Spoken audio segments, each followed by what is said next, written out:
welcome to Wesley Impact. In my thought for the day, I'm going to be turning to 1 Thessalonians chapter 2.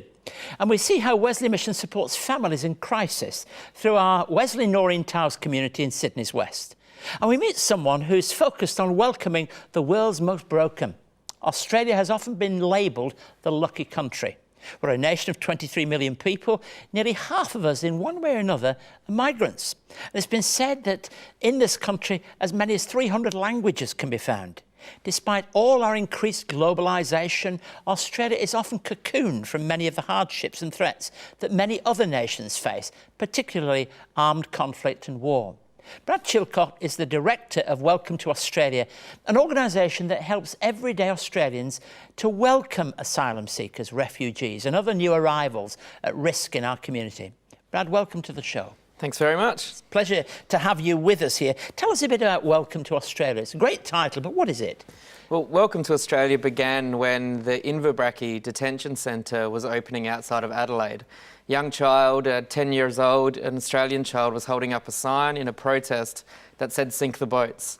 And when I saw that sign, I realised that something had gone wrong in the Australian character, that we needed to do something to call out the best in Australians, our compassion, our generosity, our ability to welcome. And so Welcome to Australia began out of a passion to see a different conversation take place around asylum seekers and new arrivals. Now, the other side, you're also a pastor, and you meet refugees who face overwhelming sense of trauma and loss, bereavement from what they've left behind. How does Welcome to Australia actually help them? Well, in a couple of ways. We have a welcome centre in Adelaide where we especially help people on bridging visas, which means they're unable to work. They are banned from work due to their visa conditions while they wait for their claim for asylum to be processed. They live on 89% of the relevant Centrelink allowance. So we provide them with English lessons, a social network to support them emotionally and relationally, and then also material aid to fill their homes with furniture, food, clothing, all of that kind of thing. And a lot of people, and I'm reluctant to say this, but I'm going to. I think sometimes Christian people are not always good at seeing through what you have to say is often a distorted picture of these issues. Do you find that? Yeah, definitely. I think the narrative in Australia, the political conversation, has been built around fear of the other. Who are these people that are coming? We should suspect them because they're queue jumpers or potential terrorists. And when we feed our community with that kind of image of these vulnerable people that are seeking asylum in our nation, the community can't help but respond with some uncertainty and some distrust. And also, you'd have to say, some of those people who come here are Christian people to start with, so they share so many of the values that have helped to shape our wonderful country. Yeah, and if a person who is not a Christian believer but is, say, a Muslim person or of another faith are fleeing violent conflict in their home, it's in our direction, it's likely that they also share many of our values, that they're fleeing extremism and the violence that has visited upon them. And even to push it further, I think I would be wanting to say we've got far more to worry about from our secular perspective on life, which almost discounts God. Yeah, and I think the secular perspective on life is so me-focused. It's how do I get the best out of life for myself and people like me? What we try to do, I guess, in the conversation is say, let's think about other people and how we can build societies and communities where all people can be welcomed and included, and where people of faith and people who aren't of faith can express generosity together. And you've got a heart really to empower, equip, encourage ordinary everyday Australians to see how they can help. Yeah, that's right, and not just in practical ways, but also by having a more positive, humanising conversation. One where we don't argue just about policy and about numbers of refugees, but where we talk about the stories of the individuals that are impacted both by our policies and by the tone in which the conversation is taking place. Look, I'm looking forward to talking further about this in just a few moments' time, but I'd like to introduce today's performer. Deborah Ezzie is part of our Wesley Impact band. She's a regular on this show. I hope you're going to enjoy her singing I Choose Jesus.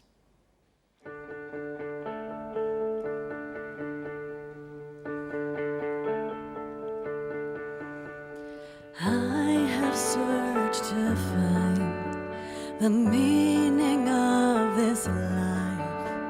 something that would fill my empty soul. Some believe that I choose darkness over light, but I will stand and let the whole world know I choose Jesus. I choose Jesus, the one who first chose me. I stand unashamed, trusting in one name, 'cause I have seen the cross and I believe. Oh, this choice comes at a cost. All other things are lost. No other name could mean so much to me. I choose Jesus. I choose Jesus, the one who first chose me. I choose Jesus. I choose Jesus, for now and eternity.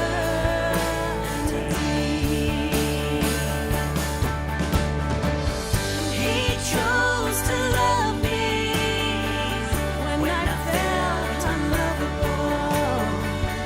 He chose to reach me when I felt unreachable. He carried me out of my sin and death. Oh, I want the world to know I choose Jesus. I choose Jesus. I choose Jesus, the one who first chose me. I choose Jesus. I choose Jesus, for now and eternity. For now and eternity.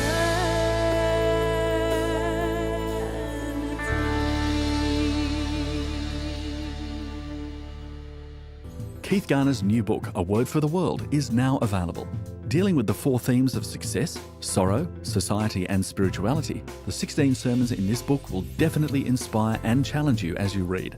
The book also includes a DVD featuring interviews with Nick Farr-Jones, Lee Hatcher, Tanya Plibersek and Margaret Somerville. For more information on A Word for the World, please contact us on 9263 5555 or at impacttv@wesleymission.org.au. It's always a delight to see Deborah Ezzy take centre stage. Deb's been our backing vocalist for Wesley Impact Band since its inception. Log on to our Wesley Mission main page. It's all been revamped. Click onto the television icon if you want to know more about her or anything that's on this show. We're back with Welcome to Australia Director Brad Chilcott. You acknowledge that this is a complex area of policy, don't you? So you wouldn't claim to have it all worked out. You know it's complex, and there's no easy solution. Why is it so important to you? Well, the United Nations says Australia has taken a small humanitarian problem and turned it into a giant political problem. And I guess for me, that speaks to the fact that we have dehumanised the whole conversation. We forget that the people we're talking about who come by boat or who are in refugee camps around the world or are in our detention centres now are people just like you and I with the same hopes and dreams. And I just think of my children and the future that I would hope they have, and I would do anything in my power to take them out of a terrible situation and give them a better life. And do you think really there are a lot of people who feel the same way as that, really? I think when you break it down like that, I think you don't change somebody's heart by having a policy argument, but when you sit across the table from someone who's lost their family in a conflict, or who has been trapped in a situation where they're oppressed by their government, tortured, thrown into jail. When you hear their story as one person to another, you can't help but say, I'd do anything in my power to help that person.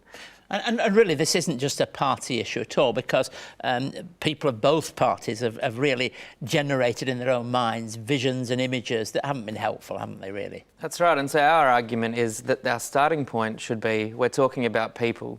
We're not trying to find a political solution. We're not trying to find the perfect policy.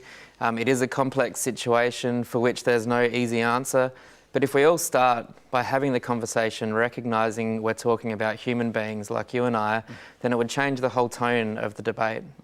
Look, you've got people like the Wiggles even on board, haven't you? That's right, the Wiggles and Missy Higgins, people like Jessica Rowe, people from all sides of politics. Yes, absolutely. Yeah, I think that's so very important. Let me ask you the question. Pastor, how does your faith, therefore, inform this other stuff?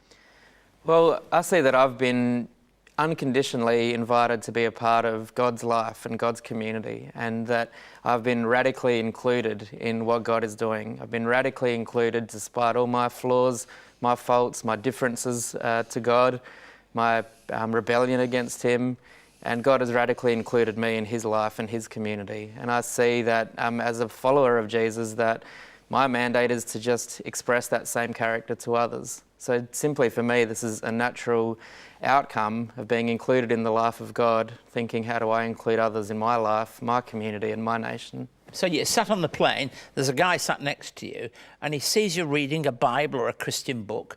He says, I think this is the bloke who's all a bit of an activist, this fella.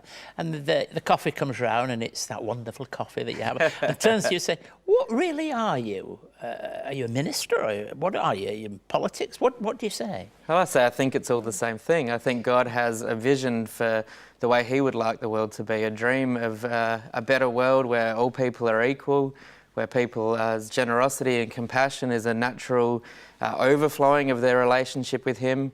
And all of that means that we, together with God, are building His dream for the world together. To me, that's the natural expression of following Jesus, building His dream for the world. Sometimes that looks like politics, sometimes it looks like activism, sometimes it looks like traditionally what we understand a pastor to look like. But really, it's all of us working together as the church, as followers of Jesus, to build a better world for all of the people that God loves. Now, what about plans for the future? Well, we dream that Welcome to Australia won't just result in people being released from detention, but in fact that we would change the Australian heart, the Australian character, so that fear and prejudice and cruelty are no longer examples of good leadership. We hope for a future where the electorate won't stand for this kind of conversation and this kind of treatment of vulnerable people, and instead will demand leaders who show us what compassion looks like, who show us what generosity looks like. That's the future that we hope to see. And in real terms, that's bridging far beyond party politics, is the heart of Australians, really. Exactly. We just dream of an Australia known for its welcome instead of its cruelty, and a people in Australia who look for leaders that represent in their way they speak, the way they act and their values, the kind of Australia we'd all like to live in. Brad, thanks ever so much for coming on the show. Thank you. We'll be back in just a moment. It's been 200 years since the first Methodists met in Australia. To celebrate 2 centuries of faith and pioneering care, CEO and presenter Rev Dr Keith Garner takes us back to where it all began. But we don't begin here at the heart of London. We begin in a town in the north of England. In this fascinating narrative, Rev Garner chronicles the history of the life and times of the founder of Methodism, John Wesley. This fresh and thought-provoking documentary takes us on a journey throughout the United Kingdom, beginning in John Wesley's hometown of Epworth. John Wesley was born here on the 17th of June, 1703. This 1-hour DVD travels onto his education years and beginnings of social justice in Oxford, to his final years in London. For more information on John Wesley, the man and his mission, call 02 9263 5555 or email us at impacttv@wesleymission.org.au. Here at Wesley Mission, we make it our business to look out for people in need.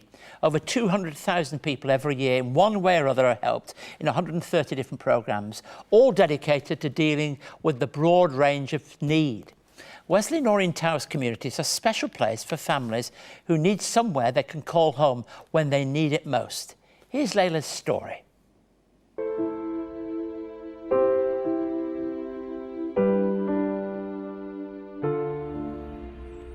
Hi, my name is Layla Wolf and this is my story. When we first arrived in Australia, I never thought in my life that, one day we will have no place to live. In 2011, we were running out of our lease. At the time, the landlord was wanting extra on top of what we were paying. We've been in that place for 5 years. We were looking for houses for 6 months. We also had 7 children at the time. It makes it so difficult to find a rental place. My husband then became very ill. He has muscular dystrophy disorders. There was one stage that I was away for 3 days from work and couldn't complete what I needed to submit. So hence the reason why I had to step down and take care of my family. At the time I was feeling anxious and not knowing where to go. It was just too difficult for me. We heard about Wesley Mission through a friend of ours that used to live across the road, and she just told me about this place where people could go and have a bed. And then I phoned up and found out that this is what they do. Here at Wesley Mission Noreen Towers, we have 23 3-bedroom units. So the key there is that it is for families. So we're unique. We do a range of parenting groups. We do informational workshops so that parents get some skills to help them to get back into the community. We also do a lot of programs for the children. Layla and her family first came to Wesley Mission. They'd been doing really well, and then due to a whole range of things, their family found themselves homeless. I'm looking forward to seeing her and hearing the next phase of her story and how her hubby is doing, because he was so unwell. The staff at Wesley Mission were incredible. They were very friendly, compassionate. They were so welcoming. When we walked in, I had a sense of relief. For me and my family, it was haven. It was security. I was safe knowing that my kids had a bed. My kids had a place to live in. My main priority was the safety of my family.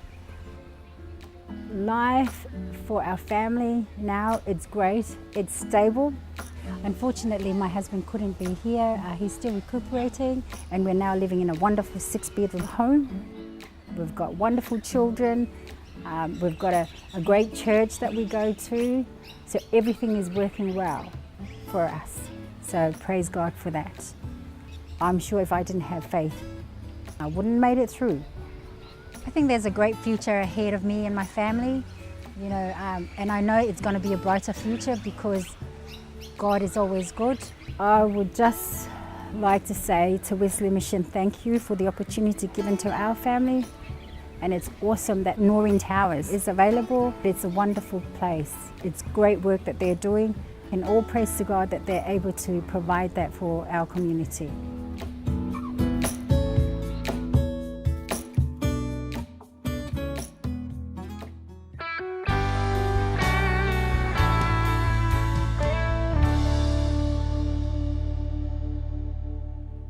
The opposition and suffering that Paul the Apostle faced in other contexts did not discourage him from sharing the good news with the Thessalonians.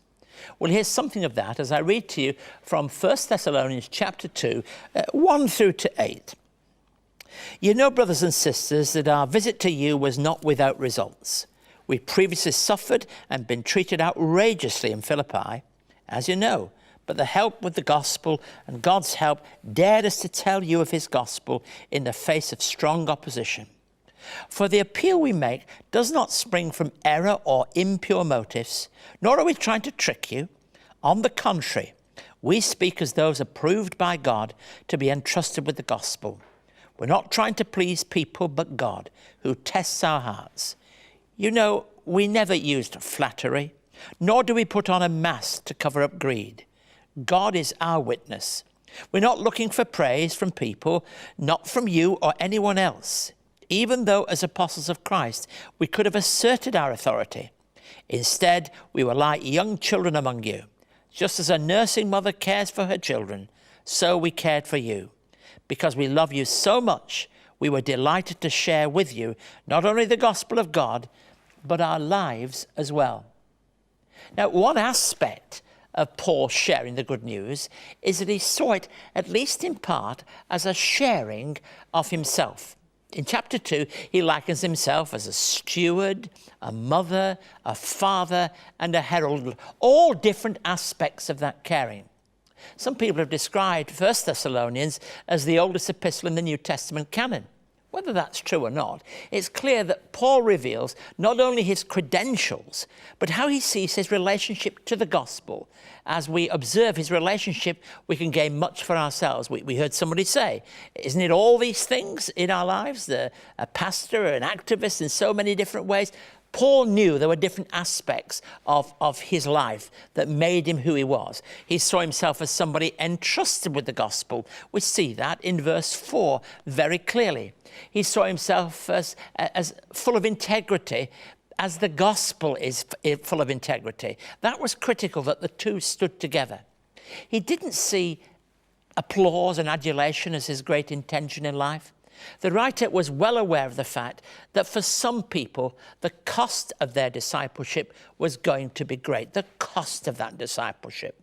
Paul himself was experiencing something of that cost, but he knew that those who followed would also share in such a cost. As one writer put it, great contributions require persisting, sacrificing, and overcoming.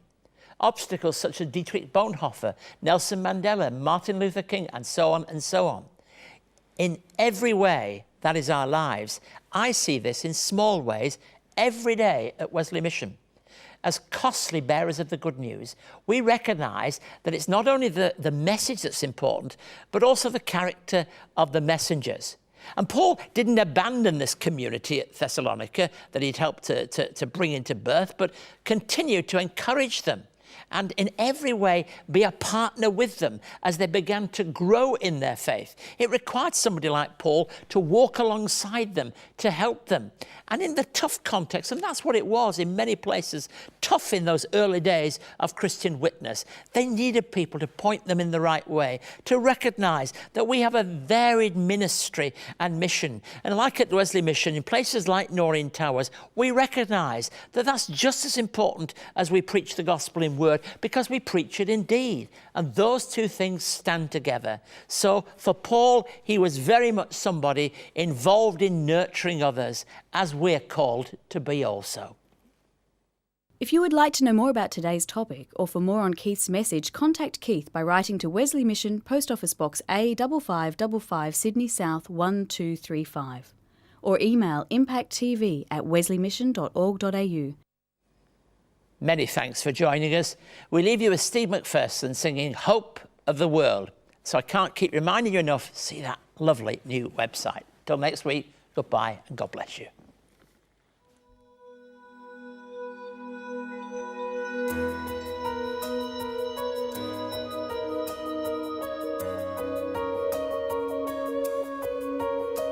For the love poured out, the price of freedom. Let the whole earth sing, hear the praises rising. We stand in awe of what you've done for us. At the cross, the hope of the world, lifted on high, calling us home with arms out wide. To know you forever, to love you forever. You were our everything. Our sin erased, we're forgiven. You made a way, you were our